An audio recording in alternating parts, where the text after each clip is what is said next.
श्री रावतपुरा सरकार विश्वविद्यालय के योग विज्ञान विभाग में आप सभी का स्वागत है।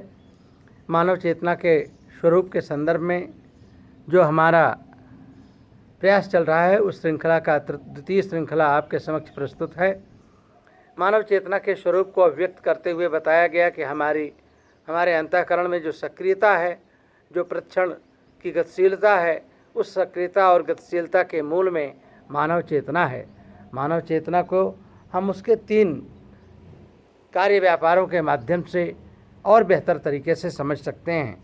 मानव चेतना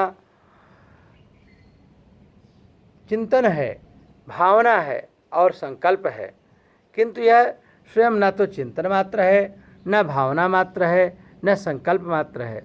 यह तीनों के मूल में निहित समान चैतन्यता का तत्व ही चेतना है।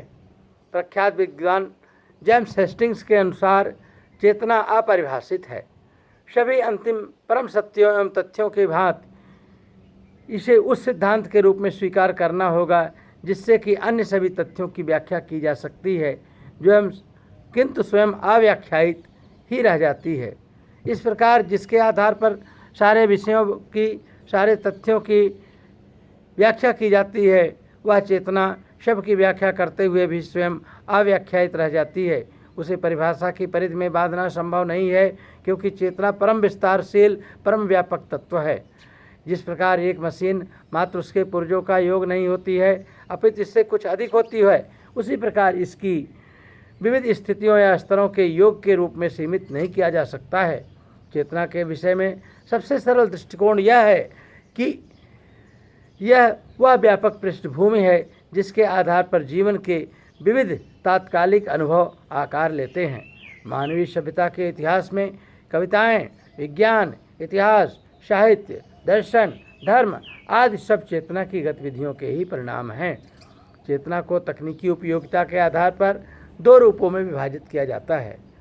समझने की दृष्टि से तकनीकी उपयोगिता के आधार पर चेतना को 2 भागों में विभाजित किया जाता है। प्रथम है, जब एक व्यक्ति की मानसिक क्रियाएं चलती रहती हैं तो उसे सचेतन माना जाता है। जब हमारे अंदर चिंतन, स्मृति और कल्पना आदि इच्छाएं चलती रहती हैं, जब ये विचार, भाव, इच्छाएं आदि विलुप्त हो जाती हैं, तब उसे अचेतन कहा जाता है। इस संदर्भ में चेतना का अर्थ अनुभव और बोध से है। इस रूप में अनुभव और बोध जो है वही चेतना का आधार है। दूसरा, चेतना व्यक्ति की अपनी मानसिक क्रियाओं के प्रति सजगता का भी प्रतिनिधित्व करती है। हम अंतर्निरीक्षण के द्वारा व्यक्ति अपने विचारों, भावनाओं और अनुभवों से आगे से बहुत कुछ जान सकता है। जब हम इंट्रोस्पेक्शन करते हैं तो हमें अपने वास्तविक स्वरूप का बोध होता है। तब हमें चेतना के स्वरूप की भली भांति जानकारी प्राप्त होती है कि हमारी चेतना की स्थिति क्या है, उसकी गति क्या है। मनोविज्ञान में चेतन शब्द का अर्थ उस मानसिक स्थिति से है जिसमें वह संवेदन, इंद्रिय बोध आदि ग्रहण करता है, उत्प्रेरक के प्रति प्रतिक्रिया करता है, भाव एवं संवेग युक्त होता है, विचार, कल्पना आदि कर सकता है, उपरोक्त चारों तथ्यों का बोध करता है।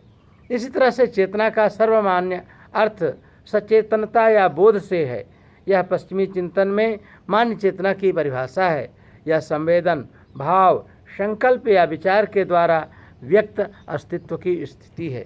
इस तरह से चेतना सहज सुगम होते हुए भी, प्रतिक्षण बोधगम्य होते हुए भी अपने आप में एक ध्रुव तथ्य है, जिसको समझने के लिए एक व्यापक दृष्टि की, एक सूक्ष्म दृष्टि की आवश्यकता होती है। मानव चेतना के संदर्भ में पाश्चात्य विचारकों और पौर्वत्य विचारकों के विचारों में बहुत भेद दृष्टिगोचर होता है। जहाँ पूर्वी विचारक आध्यात्मिक दृष्टि से मानव चेतना पर विचार करते हैं, वहीं पाश्चात्य दार्शनिक, वैज्ञानिक विशेष रूप से मनोवैज्ञानिक दृष्टि से मानव चेतना पर विचार करते हैं।